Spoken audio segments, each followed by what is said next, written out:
Good morning, it's Barbara. It is bright and sunny, but chilly, but I'm going out. Good morning, it's Barbara. I'm in the shade. Oh, let me wash this camera. There we go, that's better. I didn't wash it, I rubbed it with my Korean. I have my garden gate underneath this, but it's short sleeves, and I ended up chilly, so I'm double layered.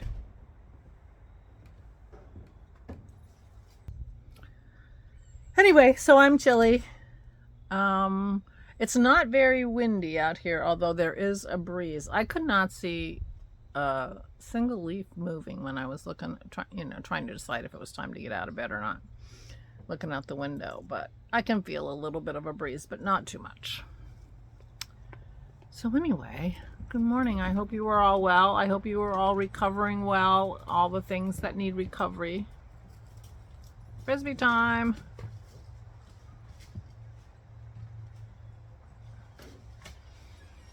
I had to water. My flowers are all droopy. I thought I watered recently enough, but apparently not. It has been very dry for quite a few days. I'm not complaining because they've been absolutely clear blue sky. There's not a cloud in the sky that I can see. Can you see any clouds? Oh, there are clouds behind me. I don't know. Yeah, maybe. Oh, a little sun. So I did not make a list yesterday of the things that I did, and I probably should have in case I did more than I can remember. But I did my vlog and I did my yoga. So happy about that. Did my grinding, so I did my upper body workout. I will be doing my yoga again today. That habit stacking, as Leslie called it seems to be working. Because I'm been doing the yoga for maybe 2 weeks, maybe not quite, but I'm certainly longer than I wouldn't have been shocked if I didn't do it, as long as 2 weeks, if you know what I mean. Anyway, never mind. Sitting here looking at my knitting bag. I have a knitting bag that I knit.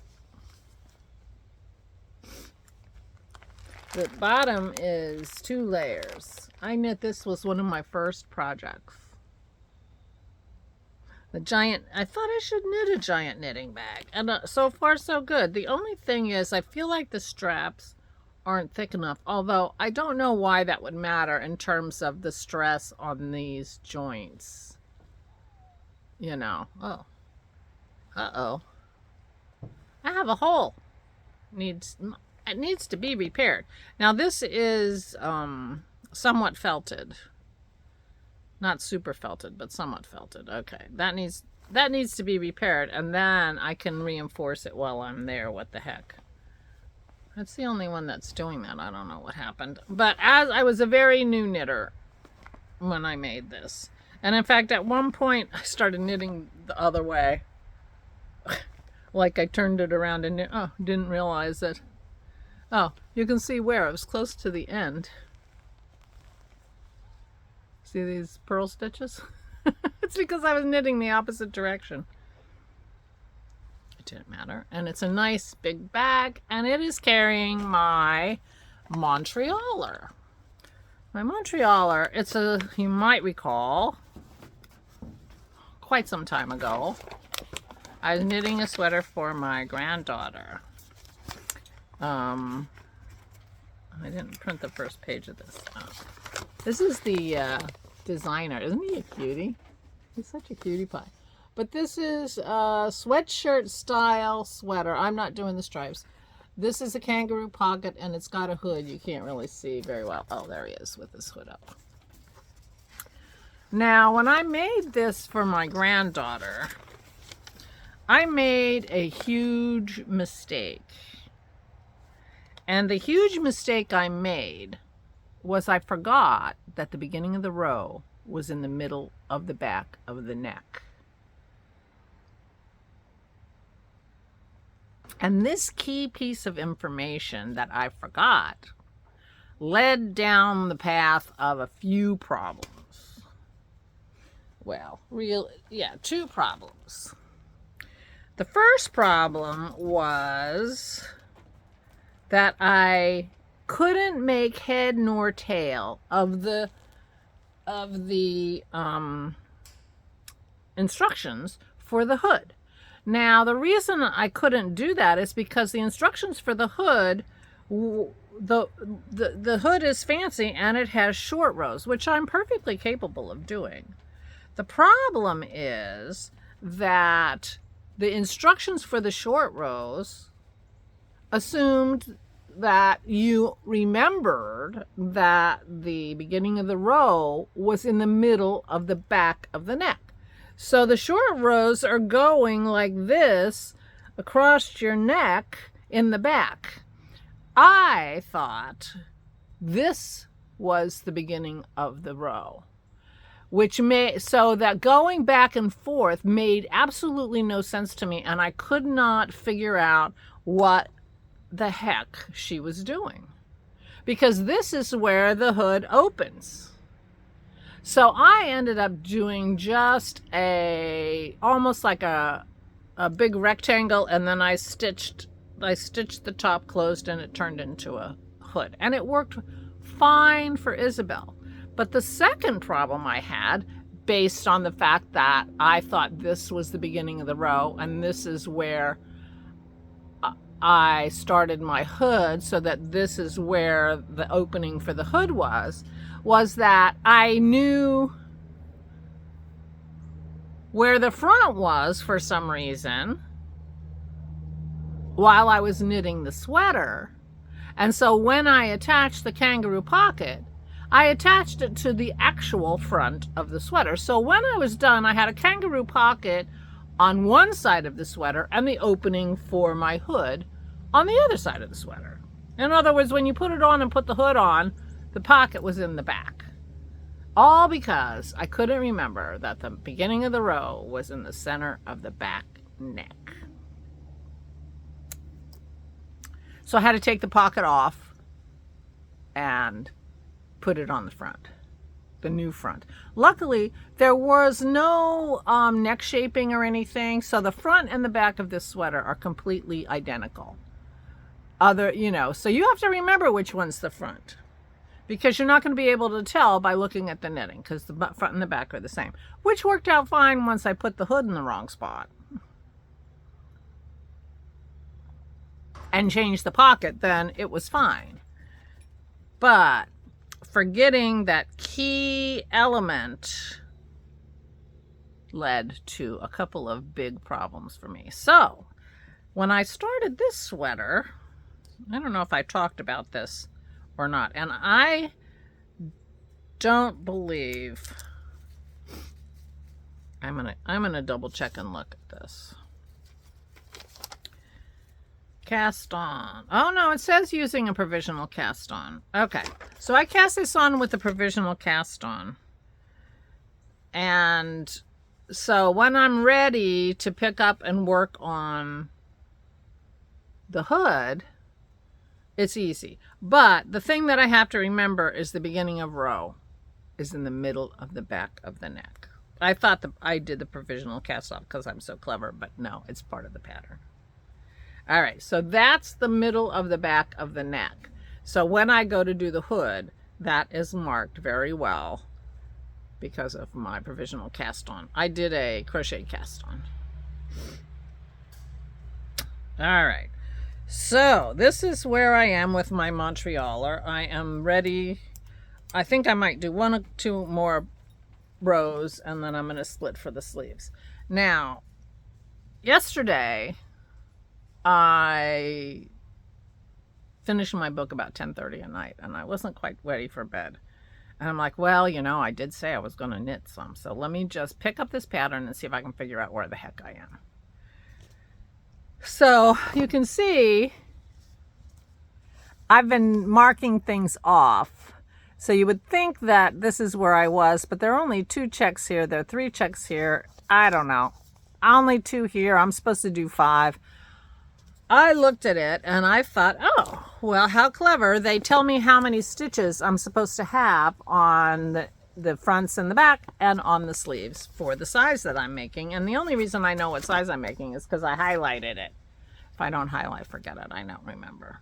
So anyway, I'm making quite a big size because I really want it oversized and somewhat oversized. Although the finished chest circumference, according to this, for the size that I have highlighted, is 48 inches. So that's, you know, and so that's, my bust is 38, something like that. So I've given myself a very generous size because, you know, it's supposed to be a big, slouchy, comfy, sweated, shirty kind of thing. But when I go and look at the numbers for my different sections, my sleeves and my front, and I will admit I only counted one sleeve and the back, I am massively over in the number of stitches. I'm supposed to have 72 stitches on for each sleeve. The sleeve I counted had 82. And I'm supposed to have 114 on the front and back, and I counted 130 stitches or something like that. I don't even remember. I didn't write it down. Anyway, I decided I have enough. So I'm not doing any more increases because I thought I had a couple more increases to do, but I'm not doing them because obviously I got carried away and something went wrong, and it doesn't matter because I'm just going to make it the size it is. Like everything else I can figure out based on the size it is. And I sincerely don't believe that I'm going to be unhappy with it if it's 2 or 3 inches bigger than I thought it was going to be. If it's 50 inches, it's still going to be wonderful. 52. So, but one thing it does tell me is that my raglan for the size I thought I was making,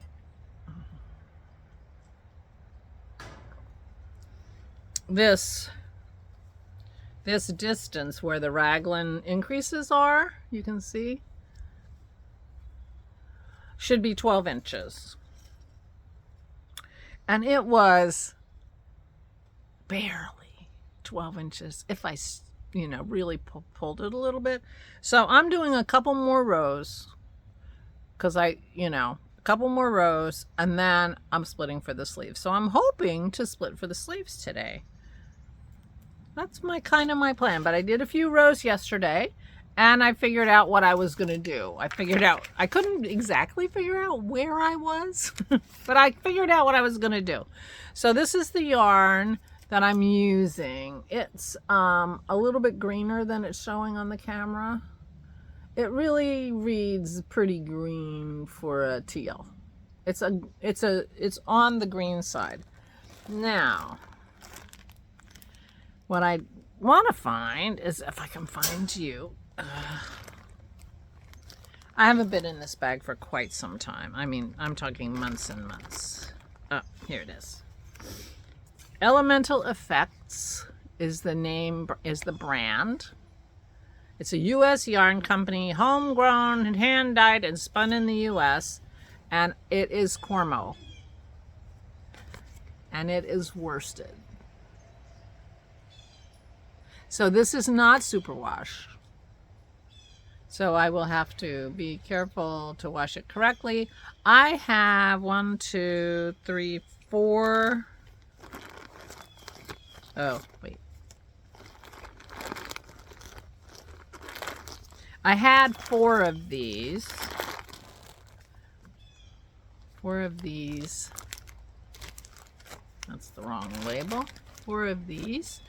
And I have 2 full ones plus this much left.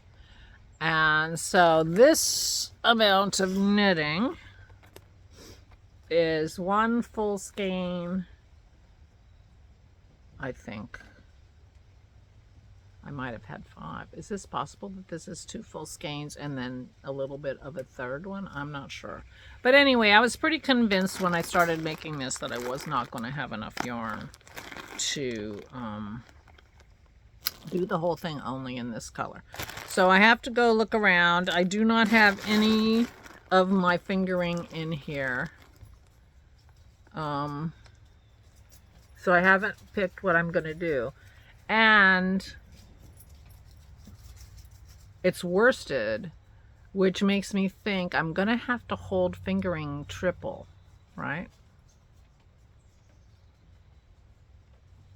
So I need to think about what I'm doing with that, because it could be a fade, you know, it could be a fade, 3 different yarns held differently, like I did with my Not Too Much.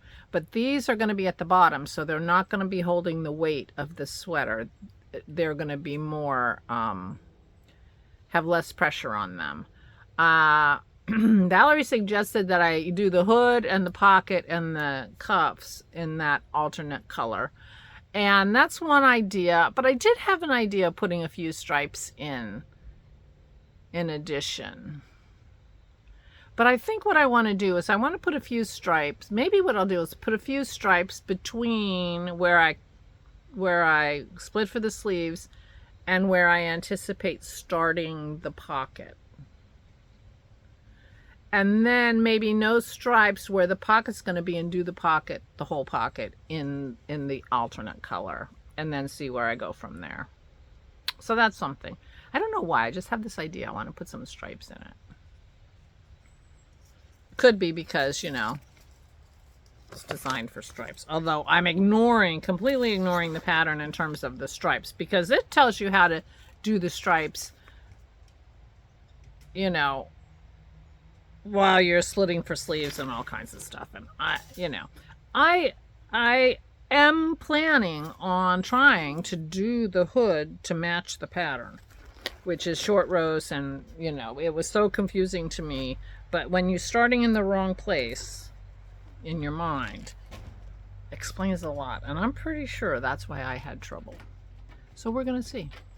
But meanwhile, so I knit some. I also read, I had another Veronica Speedwell to read, and I read that. It was light, and you know, and the Iron Druid book I got, Valerie tells me I'm going to laugh out loud. So that'll be fun. That'll be fun. But anyway, after I told you I hadn't read in a long time, I decided I was going to read. That's how it works here. But I did do some knitting. And I just don't think I did much else. I didn't even make popovers. I'm going to have to make fluff today or tomorrow. Yeah. So that's all I did. Read the news. Watched our water hole. And it's a water hole in Namibia. Animal cam on a water hole in Namibia that we watch. It's very nice. It's on a 12-hour, I don't know how you say that, what to call that, but most of our viewing time is in the middle of the night. And there are lots of animals to be seen in the middle of the night. In fact, the rhinoceros are there like all night. I guess they sleep during the day. I don't know. But we often see elephants and rhinoceros, but they go long periods of time without animals. But you can back up, you know, because it's like recorded. It's like a 12-hour recording that just moves forward like this, you know. And so we can back up into the daytime, which we didn't see because we were sleeping. So we get a chance to see all kinds of animals, and it keeps us entertained while we, you know, read our phones, while Aura does her crossword puzzle or reads her Reader's Digest or whatever. But it's something to, you know, keep an eye on, and we enjoy it. And if I think of it, I'll put a link to it down below. Yeah, so I guess I don't have any plans for today. I am going to knit. it got late, so I stopped knitting. I couldn't find anything to watch on TV to knit to either. That was part of the problem. And so I need to pick something that I want to watch. Oh, we have our baking show today. Next episode of British Baking is on today, so Aura and I can watch that. And Christy has a new floss tube on, so we can watch that. So we'll have some TV watching in addition to our water hole to watch. So I'll get some knitting time in. I just want to do another row or two, and then I'm going to split for the sleeves. So we shall see. And then I'm just going to knit for a while and then throw in a few. Well, then I'll go shopping in my stash and find my other colors that I'm going to go with this. And I think I'm going to have to do something like I did with my Not Too Much, which I took 3 skeins of Chili Knits, you know, and Chili Knits, she has, Connie has the brightest colors and, you know, just crazy, crazy colors. Well, the ones I had crazy, crazy colors. And I found 3 and I just faded them. So for a little while, I did 2 strands of one color, and then I faded in a second color, 1 strand of the first color plus a 1 strand of the second color. Then I went to 2 strands of the second color for a while, and then I put in the third color and alternated, and then I did 2 of the third color, and then I faded in the bottom of the sweater, which was just a dark gray. Anyway, I'll point that out to you when I wear it one of these days, but it's supposed to be getting warmer, so it'll be a week or 2 before I wear it, and I'll show it to you then. And it'll still be relevant, because I'll still be working on this sweater. But if I'm going to make worsted weight, I have to hold 3 strands at the same time, right? So that'll be interesting. Now I feel like I have some fingering this color, so I might be mixing a plain teal in with 2 fancy colors. I don't know, we'll see. I'll show you when I pick it. I'm sorry, I'm rambling again. All right, I'm going to upload this video. I'm going to, and then do my yoga. And please, please, those of you on the mend, please, please, I'm sending my most healing thoughts to those of you in treatment. I'm sending my healing thoughts then too. I'm just sending them. I'm sending them all out into the world, and I hope you guys are well. Please take good care of yourselves. Please, please, please stay safe and stay sane.